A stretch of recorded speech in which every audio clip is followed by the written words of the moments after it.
Hello everyone, welcome to Mobile Techline. Today I'm gonna show you how to use the paint bucket tool.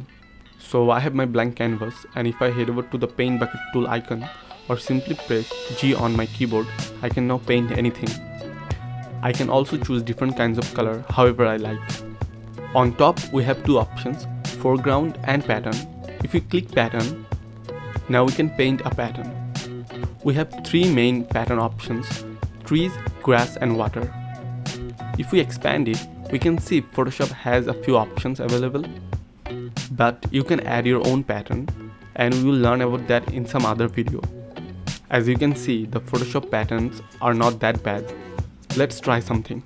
I have this PNG of this cool dude.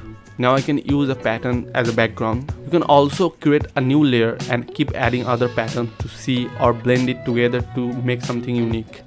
Also you can add a text, and it is a bit meme looking, but you will get the idea that you can be very creative with it. So thank you very much for watching. I hope you enjoyed it.